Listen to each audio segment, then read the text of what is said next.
more people will come back to public transport. Indeed. Peter, thank you. Up to 500,000 workers were furloughed across the Midlands during lockdown.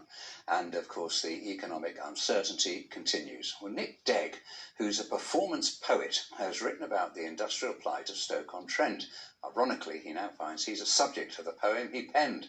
Our Staffordshire reporter Liz Copper has been speaking to him and, of course, listening to his poetry. I come from a town where the pits closed down and the miners squinted at the sun. Afraid of the light, afraid of the night, because they're afraid of the nothing to come. Nick Degg's poetry is inspired by the potteries. We used to play at the Wolstanton Colliery, which at one time was the deepest pit in the country. And we used to stand on the slag heaps and look across to the steelworks and look across to the potteries.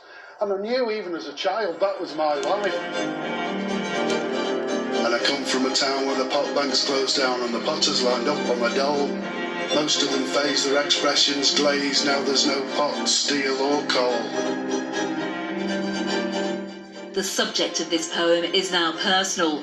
Nick's found himself furloughed and his job's threatened.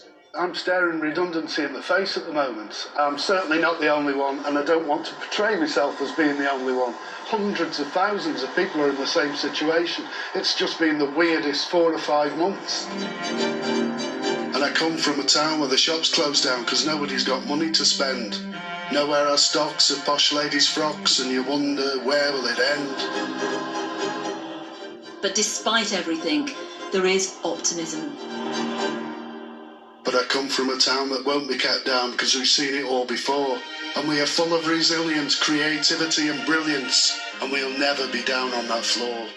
No more sad times. This city deserves a future.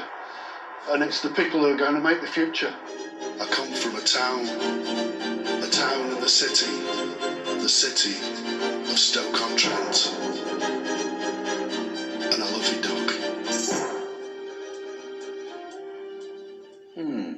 And that was Stoke-on-Trent poet Nick Degg talking to our reporter Liz Copper. Now, bits of old rockets, remnants of satellites, even tools dropped by astronauts during a spacewalk. It's all rubbish whizzing around hundreds of miles above our heads, and all of it has the potential to cause real problems if it hits something else in orbit. But now new research from the University of Warwick has revealed the problem could be much worse than we thought. Our science correspondent David Gregory Kumar is here now. So this rubbish in space is a real issue.